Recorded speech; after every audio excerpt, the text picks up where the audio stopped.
Good day everyone. Today I'll be discussing what is breeding program design tool in selecting methods and monitoring protocols. Breeding program design tool refers to the advanced planning and implementation of selective breeding strategies in aquaculture to improve imported fish traits. The key goal is to maximize genetic gains, meaning improving traits like growth rate, disease resistance, or reproduction, while maintaining the overall health, genetic diversity, and viability of the fish population. What breeding program design involves? It includes planning how fish will be mated, deciding which fish will be selected as parents, and how to evaluate the genetic quality of the candidates or genetic evaluation. The design must balance improvement with avoiding inbreeding and loss of genetic diversity, which can reduce population health. Now let's move on to the selection methods. These are approaches to pick the best fish breeders based on their traits or genetic data. First, we have mass selection or phenotypic selection.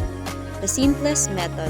Selection is based purely on the observable traits of the fish, for example, size or weight. This works best for traits that are easily measured and have moderate heritability. Useful but limited when traits have complex genetics or are influenced by environment. Next, family selection or progeny testing. Used for traits with low heritability or those expressed only in one sex. Selection is based on the performance of relatives or offspring rather than the individual alone. This method improves accuracy by considering family genetic contributions. Next, selection index, a more advanced method for combining multiple sources of information, individual performance, family data, pedigree records, and genetic markers. Uses statistical tools like best linear unbiased prediction or the BLUP to estimate breeding values. It also maximizes genetic gain by integrating all relevant data into a single score for each candidate. And next, modern technologies incorporates artificial insemination or AI for controlled breeding. Uses genomic selection and marker-assisted selection to pinpoint fish with superior genetics at a molecular level. These technologies increase accuracy and speed of genetic improvement. Now, let's move on to monitoring protocols. It is essential for evaluating genetic improvement and ensuring the program stays on track. First, we have data recording. So it mentions there systematically collect accurate data on performance, pedigree, and DNA information. So what does that mean in real life? Imagine we are breeding tilapia for faster growth. We need to track everything. How much each fish eats, how quickly it gains weight, its family tree, and even its DNA markers for growth genes. We can't just guess. We need numbers. I once visited a fish farm in Zamboanga where they use underwater cameras to monitor feeding behavior. That's data recording in action.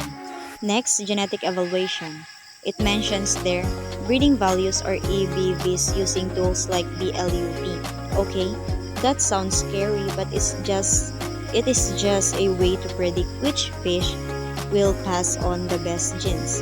Think of it like a report card for genes. BLUP or Best Linear Unbiased Prediction is the tool we use to grade them. Let's say we want disease-resistant bangus. We use BLUP to combine all the data we collected, growth, survival, family history, to estimate each fish ABV for disease resistance. The higher the ABV, the more likely it is to pass on those resistance genes. It's like picking the smartest students to be future teachers. Now, let's talk about genetic diversity assessment. The slide says monitor inbreeding levels to manage genetic variation. Why is that important? Imagine if all our tilapia were clones. One disease could wipe out the entire population. Genetic diversity is like having a backup plan. Different genes mean some fish will survive different challenges. We monitor inbreeding to make sure we're not mating closely related fish, which can lead to weaker offspring. I remember reading about a local carp farm that lost half of its stock because of low genetic diversity. A reminder that this stuff matters. And finally, performance review. It says there, continuously evaluate the scheme's effectiveness. This is where we step back and ask, is our breeding program actually working? Are our tilapia growing faster, resisting disease better, and producing more offspring? We compare our results to our goals and adjust our strategy if needed. Maybe we need to focus on different genes, change our feeding methods, or bring in new fish from other farms to increase diversity. It's like being a coach, constantly tweaking the game plan to win. In conclusion, effective breeding program design requires carefully choosing selection methods based on the species, traits, and heritability.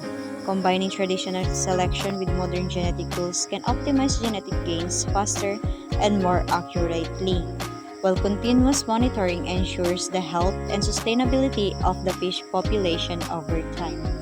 So, that would be all. Thank you for listening.